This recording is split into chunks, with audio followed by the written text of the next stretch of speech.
নৱগঠিত ডিমৰীয়া বিধানসভা সমষ্টিত আজি আমাৰ নিৰ্বাচনী প্ৰচাৰ হ'ল। ৰাইজৰ উৎসাহ উদ্দীপনা। মই বিশ্বাস কৰোঁ যে বিজুলী কলিতা 5 লাখতকৈও বেছি ভোটত এইবাৰ বিজয়ী হ'ব।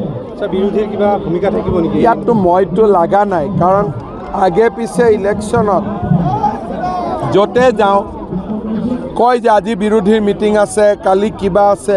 এতিয়া বিৰোধীৰ খবৰে নাপাওঁ। বিৰোধীয়ে যি কৰিছে ধুবুৰীতে কৰি আছে, বেলেগ জেগাত ক'তো কৰা নাই।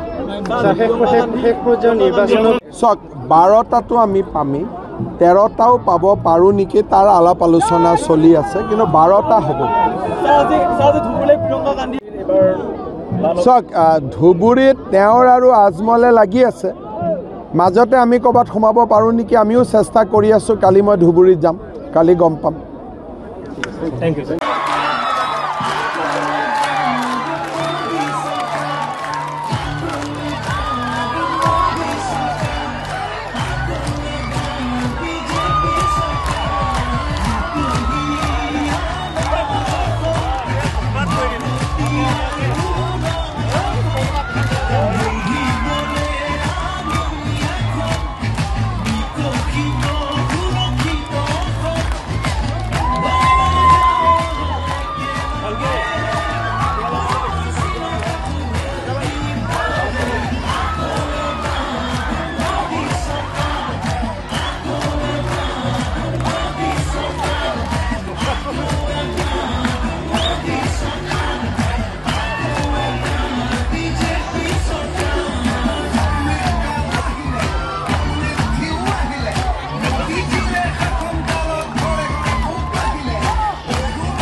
নৱগঠিত ডিমৰীয়া বিধানসভা সমষ্টিত আজি আমাৰ নিৰ্বাচনী প্ৰচাৰ হ'ল।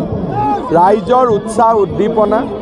মই বিশ্বাস কৰোঁ যে বিজুলী কলিতা 5 লাখতকৈও বেছি ভোটত এইবাৰ বিজয়ী হ'ব।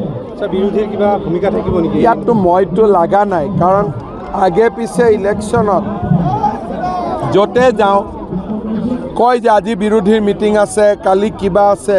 এতিয়া বিৰোধীৰ খবৰে নাপাওঁ। বিৰোধীয়ে যি কৰিছে ধুবুৰীতে কৰি আছে, বেলেগ জেগাত ক'তো কৰা নাই। চাওক, 12টাতো আমি পামেই, 13টাও পাব পাৰোঁ নেকি তাৰ আলাপ আলোচনা চলি আছে, কিন্তু 12টা হ'ব। চাওক, ধুবুৰীত তেওঁৰ আৰু আজমলে লাগি আছে। মাজতে আমি ক'ৰবাত সোমাব পাৰোঁ নেকি, আমিও চেষ্টা কৰি আছোঁ। কালি মই ধুবুৰীত যাম, কালি গম পাম। Thank you, sir.